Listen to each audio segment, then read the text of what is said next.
Joe Manchin just released a video where he's stating that he's not running for Senate. Of course, he's not running for Senate because the governor, I think the governor of West Virginia, who is running against him, former Democrat turned Republican, will probably clean his clock in West Virginia. But here is the real deal. Take a look at this picture, this video that he did, and tell me, what do you notice? I'm not only talking about what he's saying, but the ambiance of the video. Check this out, and then we'll take it on the other side. I got into politics because of an argument I had 40 years ago with my dad. John Manchin owned a furniture store in Farmington, West Virginia, a small coal mining town of hard-working people.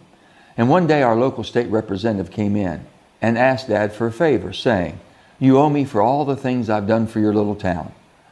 When the man left, I turned to my dad and said, "Now wait a minute, isn't helping Farmington that man's job?" That moment defined the difference between self-service and public service.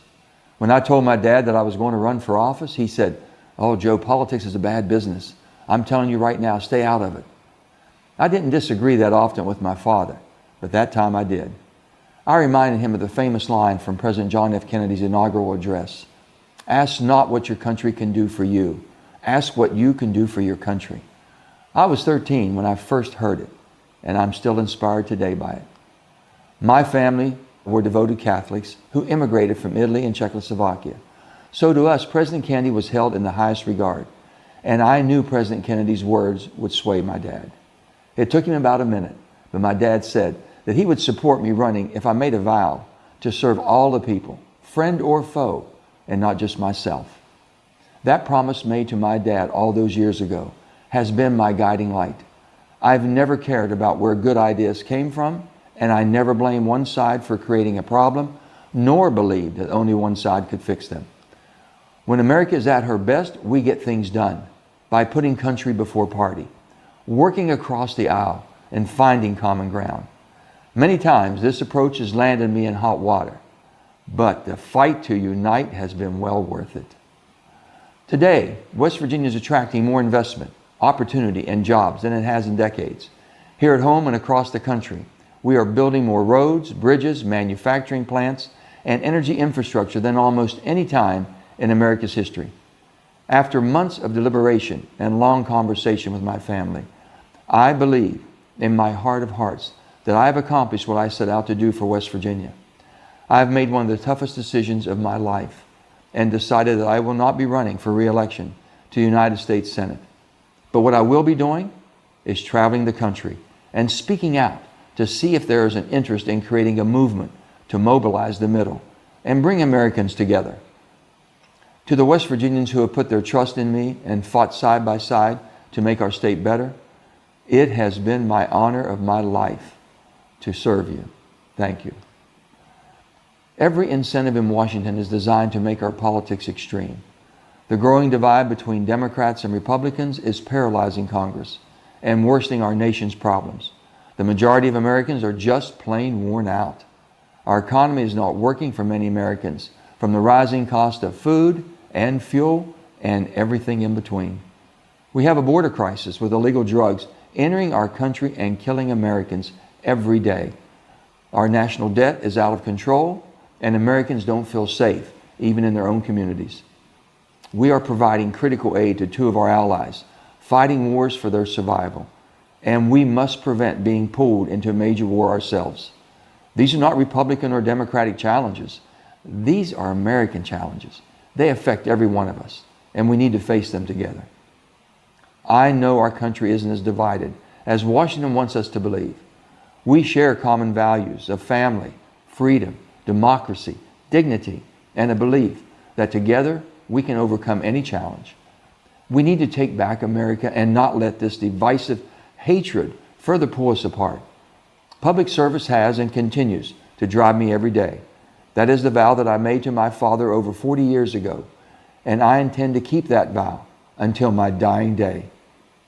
May God bless America, the great state of West Virginia, and each and every one of you.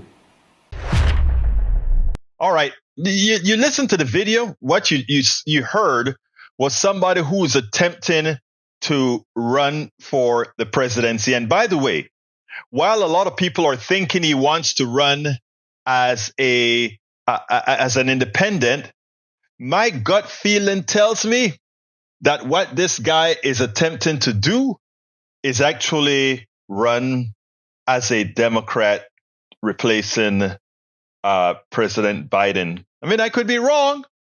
I could be completely wrong.